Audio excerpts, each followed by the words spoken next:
Hey guys, I'm Dov, and today I'm back with more Total War Warhammer 2 online action. Apologies if my voice sounds a little weird, guys. The plague rat seems to have infected me with some kind of a terrible illness, so I apologize in advance. In honor of the DLC announcement, I'm going to be casting a replay provided by Adek here. We're going to be looking at Skaven versus Bretonnia. So, of course, Bretonnia is going to be getting a free update. They didn't mention any units, so I don't think that there's going to be any new units for them, but we'll have to wait and see. Mostly it looks like campaign updates, and of course Albrecht will be getting his trident as well. This time the Bretonnians are going to be led by King Lewin. We got plenty of battle pilgrims, we got some foot squires, a peasant bowman with fire arrows, pretty solid choice here. Yeah, lots of battle pilgrims. Let's see here, including the holy wardens out to the flank. We've got plenty of men-at-arms as well, a couple halberds, and then the mounted yeoman archers up front. For the Skaven, we've got slaves up front, a line of clan rat spears and shields. We've got two rat ogres on the flanks with storm vermin protecting the back, along with some poison gutter runners to help control the enemy heavy cavalry. And notice how he's keeping the gutter runners in a reserve position. Typically, like what I like to do, for example, is to play them up and forward a little bit. Against somebody with very good heavy shot cavalry, though, that can be a bit risky. If they get caught out and charged, they can take a ton of damage. So things like Grail Knights, can be a risk. So I definitely understand sort of holding back. Unfortunately, the Bretonnians didn't actually bring in any knights in this build. The only mobility they have is these yeomen, which granted will be quite useful. Right now they're taking a pounding though from the warp lightning cannons. They really need to get in here and start working on these rat ogres. That's going to be the best kind of high value target for these yeomen to go after. So we'll see. Looks like the wardens of Montfort now pushing some arrows into them. Not going to do a ton of damage initially, but the poison's nice, and they can kind of do a little bit of damage at range. Very nice Howling Warp Gale here to trap Lewin in the center. He does have the Lion's Shield. No, actually, it looks like he does not have the Lion's Shield. This is a pretty big mistake, in my opinion, in this matchup. You almost always want to take the Lion's Shield because it gives you that magic resistance, and of course, Skaven ranged units, for the most part, do magic damage. We'll have to see about Rattling Gunners and Warplock Giselles. I will be genuinely curious to see if they do magic damage or not. But you can see here some of the slave spears being routed off. Initially, the Bretonnians just pushing forward heavily. Looks like the Damsel Lord of Heaven's now taking a pounding from the cannon. She's definitely going to want to get a move on. Likewise, the Regiment of Renown Warp Lightning Cannon that they showcased in the Steam page did say it had an ability recharge time effect. Like that, for example, right now, shooting at this damsel would be absolutely devastating. I mean, already she's shut down, but she would have been able to cast no spells at all. But that's a pretty rough loss for Bretonnia right off the bat, and you can see here Lewin dives down to try and take care of these gutter runners. A little bit understandable, but he's going to have to be careful. There's rat ogres on station. Both the warp lightning cannons also switch here. Looks like Lewin does drop Sword of Corone, but it's a little bit of a mistake in my opinion. He mostly just needs to get the heck out of here before it's too late. But the Bretonnian infantry is starting to get in here, mix it up a little bit. The fire arrows are going to start taking down the warp lightning cannon crews from a distance. This is a very, very strong play for Bretonnia, exactly what they need to be doing here. May not be enough to finish or to save Lewin, unfortunately. You can see this Warlock Engineer is kind of hanging around here. He's got that Howling Warp Gale ready, so as soon as Lewin takes off, he's going to get pinned in place. And, well, looks like maybe not, actually. Maybe that was a Warp Lightning. But, yeah, this crew's been routed off, so only the one more Warp Lightning. There's the Howling Warp Gale, pinning him in place. So these two groups of archers immediately need to switch onto this other cannon here, because if Lewin routs, he'll stop regenerating. If we have a look here, this Ladies Champion ability, you see that kind of one with the little circle in the corner of the tooltip. That does mean that it's a one charge ability, and when it deactivates, if we look at the ability here, it is conditional on his leadership. So if it breaks, it will deactivate, right? Disable if leadership is broken. So if they can rout Lewin here, he will stop regenerating, but unfortunately he does hold his leadership together. Both the Warp Lightning Cannons at this point have been routed off, so it's going to be a little bit tougher to take Lewin down, certainly. They're going to have to rely more on the Storm Vermin and other type units. Thankfully, there are some healthy Storm Vermin and Rat Ogres just kind of chilling out here on the flank. Meanwhile, this mess of a melee engagement in the center, you can see the Rat Ogres pushing through to the second line. They might be able to get in and get on these archers here a little bit, but the archers are providing some really nice value shooting at the Rat Ogres now.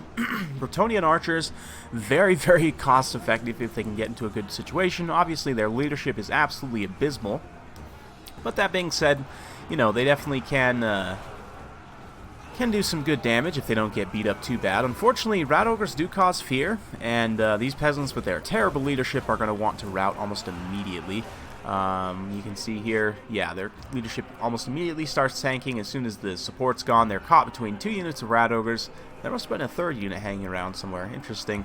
But yeah, the storm vermin pushing through very heavily. The foot squires initially will trade very well, but with some support, you know, from the rat ogres, from some warp lightnings, the storm vermin will be able to pull through there. Some very nice warp lightning on some high value beast slayers Bastone here, who are fighting the storm vermin. So yeah, the elite peasant infantry versus the elite rat infantry, sort of the best of the worst, if you will. But, man, I'm so excited for the Regiment of Renown Storm Vermin. In this matchup, for example, they can protect Lord Skrolk. They're unbreakable. You know, they give Guardians, so they'll give a bit of physical resistance, which won't help a ton against, you know, like Rail Knights and stuff, but it will help against Diving Lords, certainly. Speaking of Skrolk, where did he get off to? Where's the little plague rat? I haven't been paying much attention to him, but looks like he did take a beating at some point, probably from Lewin.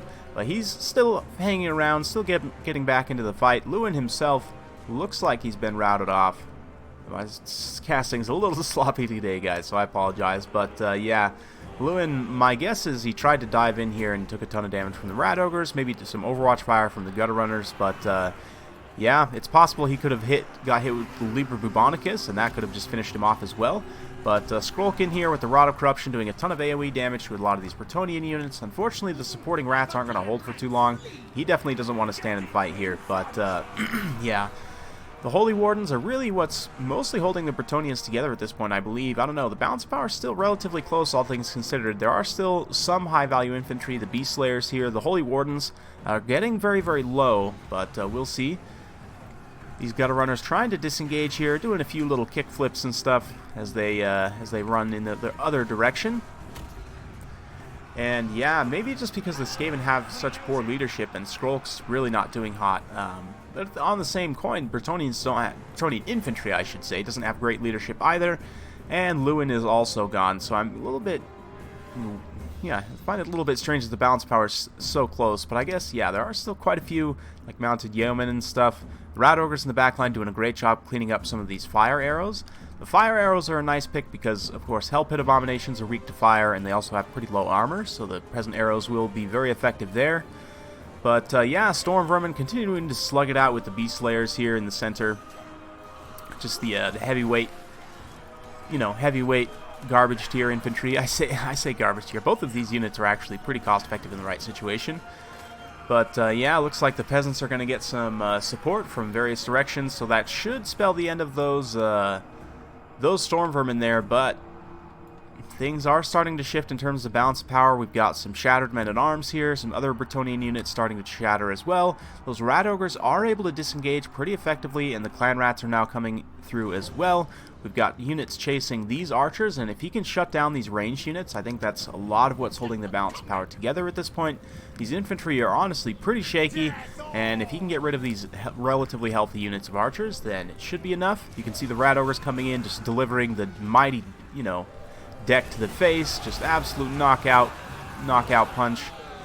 Skrolk just didn't even have to take a swing just about there, but yeah. Those archers going to get cleaned up in a big hurry, and then it's just a matter of waiting for these last two kind of big blobs to crash here. So we'll fast forward a little bit as they kind of reform here, and the Skaven make their final charge very gloriously, you know, happily awaiting their DLC, and just super happy that it's been announced. We could have seen, you know, I tried to discuss a little bit in this battle how, you know, some of the new stuff could have been used. But this is a nice reminder of what classic Skaven looks like. It's been quite a while of the Skaven, you know, trying to just take the same-ish kind of builds, really utilizing those rat ogres, those storm vermin, the warp lightning cannons. All those tools are still going to be just as valid, if not more so for some of them, because they'll have Regiment of Renown variants. But yeah, big mistake in my opinion by Bretonnia not bringing what are the cheap knights? Knights Errant. The 700 point knights, they can be super duper cost effective in this matchup. They're pretty cheap. Like, honestly, I might have even traded out these foot squires and a couple battle pilgrims for them. They're not that much more expensive in terms of cost. And yeah, they'll just get so much work done against the Skaven. Even against Rat Ogres, if they get a clean charge, they can do a bunch of damage there. But very well played by Adek, just kind of staying calm, using his Warp Lightning Cannons to go after high-value targets, just wrecking that Damsel, doing a ton of damage to Lewin. I really like the use of the Howling Warp Gale there as well. It's a spell that I pretty much always bring as the Skaven. If we have a look here, against any faction which can bring powerful flying lords and heroes, or just powerful flying units in general, you always want to have this spell in your toolkit, which is quite a few different factions, you know, Empire, Bretonnia, High Elves potentially, Vampire counts, even Chaos sometimes will tend to bring a powerful flyer. But you can see if you strip down this Warlock Engineer to just have a couple spells, Howling Warp Gale is pretty cheap. You can take Warp Lightning if you also have the cost. If you're taking both, I might also recommend you have the Musk of Fear, just because that map-wide -13 melee attack is pretty substantial. Of course, you can always kit him out with the Warpstone armor as well to give him a little AoE Mortis effect.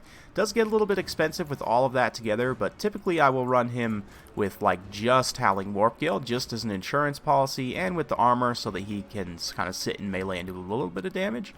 But yeah, if you want to run him with just Howling Warp Gale, I mean, he does AP, he can kind of sit in a melee fight and do a little bit, and of course that Howling Warp Gale lets you shut down the flying units. But yeah, I'm super excited. Again, the Regiment of Renowned Warp Lightning Cannon would have been great there, the Regiment of Renowned Storm Vermin, Clan Rats with shields, the fire damage ones, they might have been okay here. I mean, the fire damage isn't really applicable, but just a cheap Regiment of Renown with extra weapon damage to cut through, you know, peasant chaff would definitely be useful. Yeah, I mean, I like the pick of the Rat Ogres. I would definitely keep them in this matchup. I still think that Rat Ogres, I mean, we'll see kind of how the Flayers compare. In some matchups, like I think the way it's going to work is in more infantry-heavy matchups, you're probably going to want to take the Flayers. But the Rat Ogres will be your go-to in cavalry matchups. We'll see. We'll see how the Flayers actually perform against heavy cavalry just directly, which is not really what they're designed for, I would imagine. But you know, if they can do okay at holding up heavy cavalry and do enough damage, they might be a good alternative to Rat Ogres there, depending on their armor values and so on. Rat Ogres just are, you know, they have 12 unit models, monstrous infantry, they're pretty fast, good armor piercing. The biggest issue with them is their poor armor and defensive stats, but nonetheless, still a good toolkit to have in the arsenal, and I'd imagine, even with the DLC, you're still going to want to bring some Rat Ogres in plenty of situations, but definitely looking forward to said DLC. Hopefully you guys enjoyed watching this battle. If you do like this sort of content, be sure to like, subscribe, hit that bell notification button so every time I upload a new video, you'll be notified. Thanks again for watching, and we'll see you next time.